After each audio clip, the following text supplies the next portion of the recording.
ఆరు అరకలు కట్టే పెద్ద రైతులు కూడా అరకటెద్దులమ్మి అరువుకిచ్చిరి పొలము. పేడ ఎరువు లేక భూమి సారం పోయి చూడ సక్కని నేల మూడు వారిపాయ్. తేమ ఉండు దగ్గిన భూముల్లో సీమ కంపలు మెరుగెరా. వయ్యారి బామొచ్చి వరి మల్లె మొలిసింది, లొట్ట పీసు చెట్లు గెట్టున వెరిగినవి.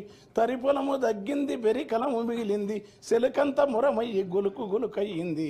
కలమంద జమ్ముళ్ళురా తెలంగాణ కరువుకు గుర్తాయరా.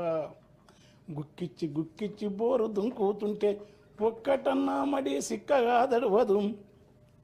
వంకాయ తోటేసి నొట్టి పోయిందిరా, మిరపనాటు కుంటె వరుపైనాదిరా. నాసుపచ్చని బావులా తెలంగాణ నా పరాళ్ళు దేలేరా.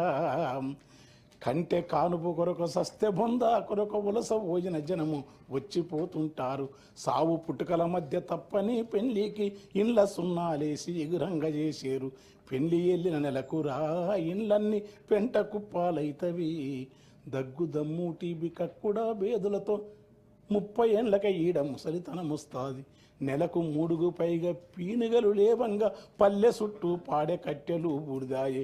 ఇల్లుళ్ళు శోకాలతో తెలంగాణ తెల్లారిపోతుందిరా. అలాంటి ఉద్యమాన్ని కేసీఆర్, జయశంకర్, కోదండరాం సార్ మొదలుకొని తెలంగాణ మహాసభ అవన్నీ ఇప్పుడున్న సార్ కూడా మంత్రి పదవి మనతో కలిసి పనిచేసినాడు. అనేక మంది కవులు. అది వచ్చిన తర్వాత ఆ రైతాంగం ఏ తీరుగా అంటే మొక్కస్తుంది కాదు. గలగల గల కాలువలల్ల మిలమిల సెందమామ చేతి కందినట్టు మనసెంతకొచ్చినట్టు ఎంతలింత మార్పు ఏది కేసీఆర్ చూపే ఈ తూర్పు అని ఒక సూర్యకాంతి చూపినని రాసినాను నేను.